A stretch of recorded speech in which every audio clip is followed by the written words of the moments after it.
Hello everyone, आप सभी का स्वागत है मनीष एकेडमी यूट्यूब चैनल पर। आप सभी कैसे हैं? उम्मीद करते हैं आप सभी अच्छे होंगे। आप सभी की पढ़ाई काफ़ी ज़्यादा अच्छी चल रही होगी।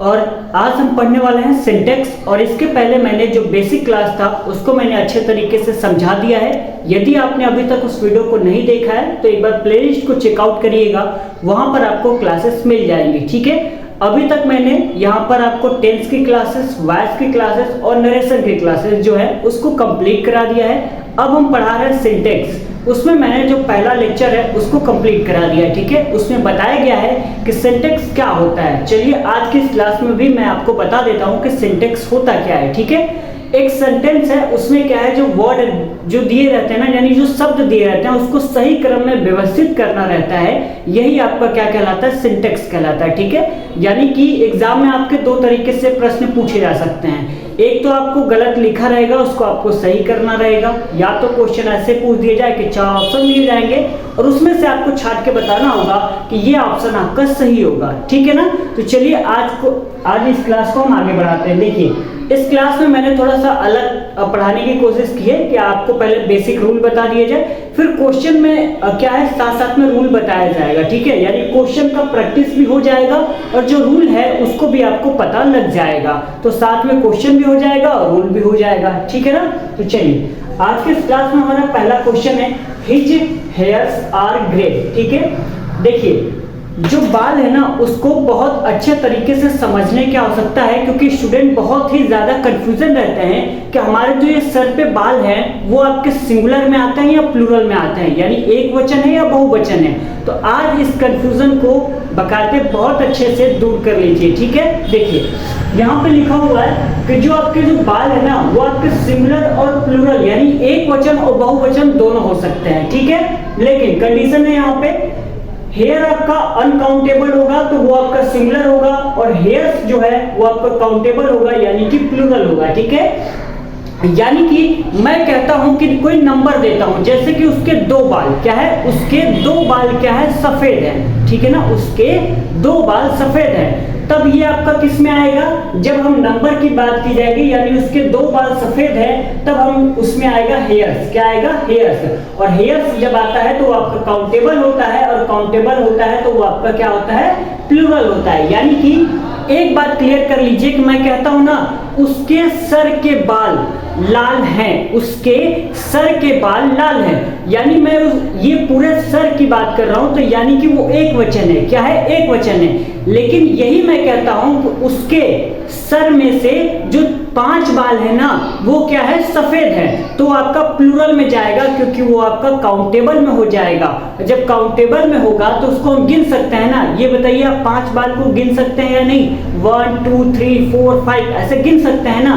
तो जब हम गिन सकते हैं उसको हम कहते हैं काउंटेबल, जिसको हम नहीं गिन पाते हैं उसको कहते हैं अनकाउंटेबल। तो जिसको हम नहीं गिन पाएंगे वो आपका क्या कहलाएगा, सिंगुलर कहलाएगा, और जो गिन लेंगे वो आपका प्लूरल कहलाएगा। तो यहाँ तक बात आपको अच्छे तरीके से समझ में आई या नहीं आई? ठीक है, हेयर आएगा तो वो काउंटेबल होगा, वो आपका सिंगुलर होगा। जब हेयर्स आएगा तो आपका काउंटेबल होगा और प्लूरल होगा।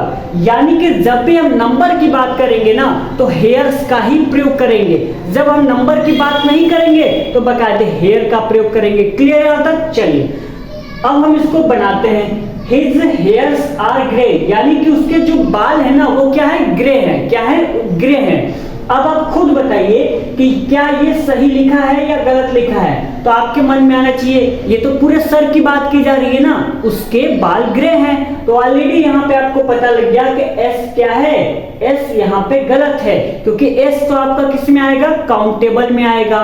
काउंटेबल में आएगा यानी कि प्लूरल होगा, काउंटेबल में आएगा तो आपका प्लूरल होगा। और प्लूरल कब होगा, जब उसमें कोई नंबर दिया जाएगा, जैसे 2 हो गया, 3 4 5 10 15 जो भी है दिया जाएगा। लेकिन यहाँ पे तो कुछ है नहीं, यहाँ पे कहा जा रहा है कि उसके जो बाल हैं ग्रे हैं। तो चलिए बना लेते हैं, हिज के नीचे यहाँ पे क्या लिखेंगे, हिज लिख लेते हैं। ठीक है, हेयर्स यहाँ पे लिखा हुआ है तो ये क्या है, गलत है, तो इसको सही कर लेते हैं, हिज हेयर हो गया। अब आपको ये बताना है कि हिज हेयर के साथ में इज लगाएं या आर लगाएं, तो आप कहेंगे सर इज लगाएंगे। क्या लगाएंगे, इज लगाएंगे, और यहाँ पे क्या कर देंगे, ग्रे को हम ऐसे ही उतार देंगे। ठीक है, यहाँ तक समझ में आ गया आपको?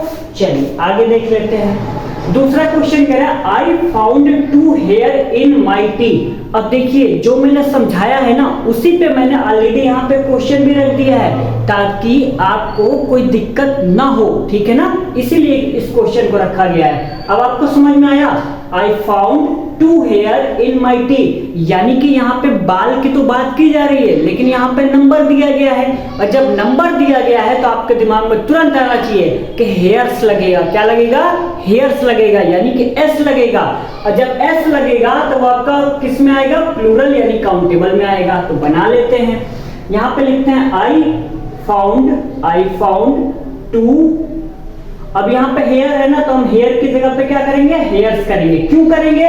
क्योंकि सर यहाँ पे अभी मैंने आप बताया ना यहाँ पे क्या है? नंबर दिया गया है, जहां पर भी नंबर आएगा वहां पे हेयर्स का ही प्रयोग करोगे, ठीक है। इस बात को मैं बार बार जोर इसलिए दे रहा हूँ कि बच्चे क्या करते हैं ना, अक्सर एग्जाम में गलत करके आते हैं जब भी ऐसा क्वेश्चन कहीं पर दिख जाता है तो, क्योंकि उस क्वेश्चन में क्या होता है ना, बहुत ज्यादा कंफ्यूजन होता है, और आपको तो कंफ्यूजन पालना होता ही नहीं है। अब पालना क्यों नहीं होता है? पढ़ना है ही नहीं तो कंफ्यूजन होगा कहां से?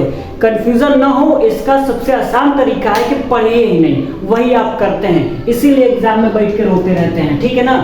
चलिए, I found 2 hairs in my T, क्या लिखेंगे? इन माई टी। ये आपका दूसरा क्वेश्चन भी हो गया, ठीक है। अब देखते हैं तीसरा क्वेश्चन, लिखा हुआ है the police has arrested the thief. The police has arrested the thief, इसको हमें अच्छे तरीके से समझने की जरूरत है। देखिए, जब भी हम बात करेंगे पुलिस की, पीपुल की या पब्लिक की, ये सारे क्या होते हैं? ये सारे प्लूरल होते हैं, यानी कि बहुवचन होते हैं। इसमें एस या ईएस नहीं लगाएंगे, यानी कि अपने तरफ से जबरदस्ती क्या है? एस या ईएस का प्रयोग नहीं करेंगे। जहां भी आपको पुलिस दिख जाए, आर्मी दिख जाए, और आपको क्या है? पीपल दिख जाए या पब्लिक दिख जाए, ये सारे आपके क्या है? ये सारे के सारे बहुवचन हैं। और जब बहुवचन है तो चलिए इसको बना लेते हैं। दिक्कत क्या है? द पुलिस ले आएगा तो लिखते हैं द पुलिस। अब बताइए मेरे को, यहाँ पे हैज है, क्या है? हैज। तो एक वचन के लिए हैज लगाते हैं और बहुवचन के लिए क्या लगाते हैं? हैव का प्रयोग करते हैं। तो the police has arrested the thief, ठीक है। समझ में आ गया आपको? कुछ अंतर नजर आया कि नहीं आया? आप कहेंगे सर इसमें अंतर क्या है? जो यहाँ था वही यहाँ था। अरे पूर्वक, यहाँ पे हैज था, यहाँ पे हैड था। हैज का प्रयोग हमेशा सिंगुलर के लिए करते हैं और हैड का प्रयोग हमेशा प्लूरल के लिए करते हैं। तो हमने वही लिखा द पुलिस, और पुलिस आपका क्या है? बहुवचन में आएगा।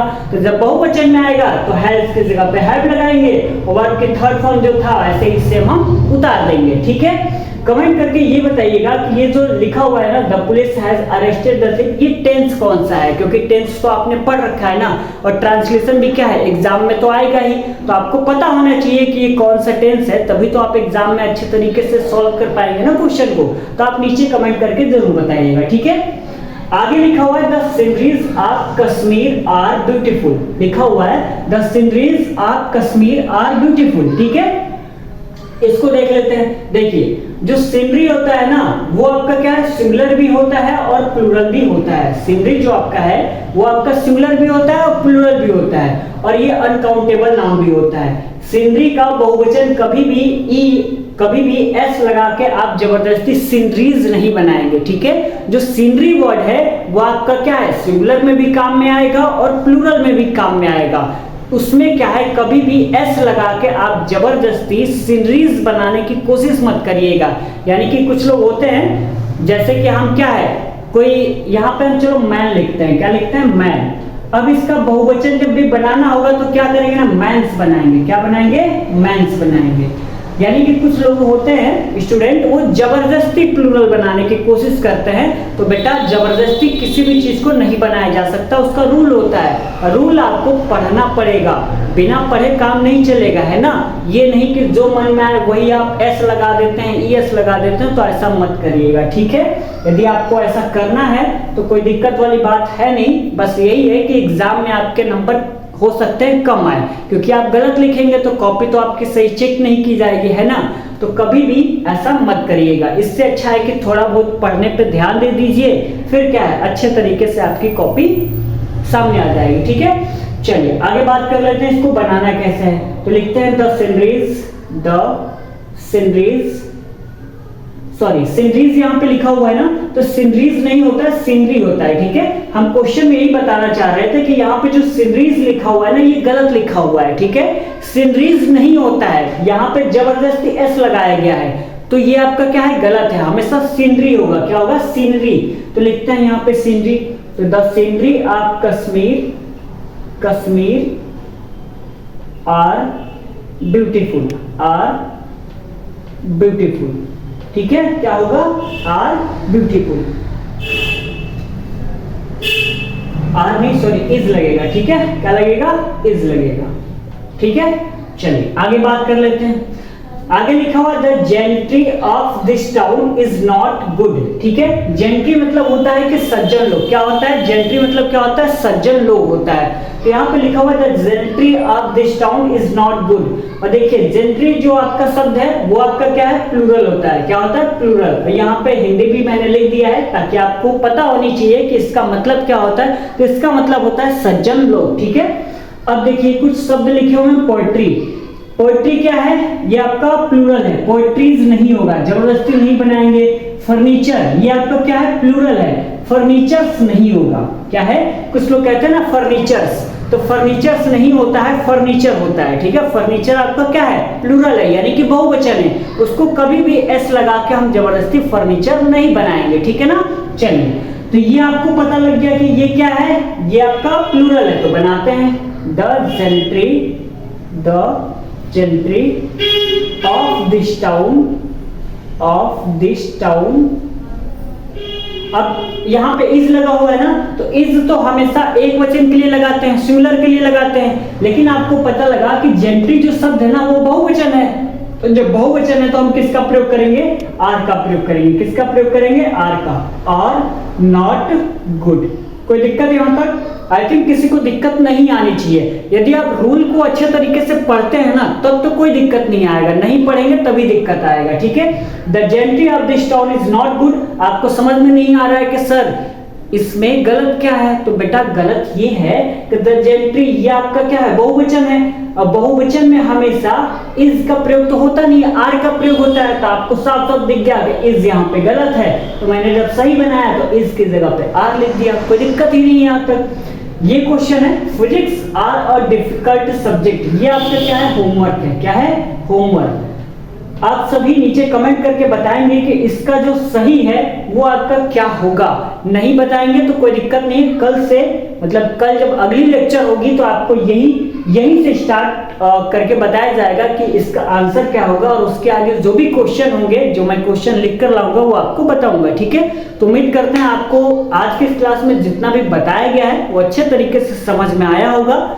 नहीं आया है तो दोबारा इस क्लास को देखिएगा, फिर भी कोई डाउट होता है तो नीचे कमेंट कर दीजिएगा, मैं आपको वो जो डाउट है उसको क्लियर करने की कोशिश करूंगा, ठीक है। इसका जो पहला लेक्चर है वो आप सभी देख लीजिएगा, क्योंकि उसके बगैर आप क्लास को करते हैं दूसरा या तीसरा क्लास तो हो सकता है कि आपको समझ में ना आए, ठीक है। हाँ, यहाँ पे समझ में आ जाएगा, लेकिन बेटा जो बेसिक क्लासेस होती हैं उसको करनी बहुत जरूरी होती हैं, क्योंकि वहीं से आपका जड़ मजबूत होता है, ठीक है। तो उसको कर लीजिएगा। यदि आपने अभी तक टेंस, वॉइस और नरेशन की क्लासेस नहीं की हैं तो उसको भी कंप्लीट कर लीजिएगा। खासतौर पर 10th और 12th के स्टूडेंट, उनके लिए ज्यादा इंपॉर्टेंट है, ठीक है, क्योंकि वहां से क्वेश्चन आपके एग्जाम में पूछे जाएंगे। ट्रांसलेशन तो आता ही आता है, वॉइस के भी क्वेश्चन आते हैं, नरेशन के भी क्वेश्चन आते हैं। तीन सारे जो टॉपिक है ना उसको आप क्लियर करके चलिए, ताकि एग्जाम जब पास में आए तो ये ना हो कि हमें बहुत ज्यादा हड़बड़ी रखिए, क्या पढ़े क्या नहीं पढ़े, किसको छोड़े किसको पकड़े, तो ये सारी चीजें आपके मन में नहीं आनी चाहिए, ठीक है ना। चलिए मिलते हैं कल के लेक्चर में, तब तक के लिए बहुत बहुत धन्यवाद।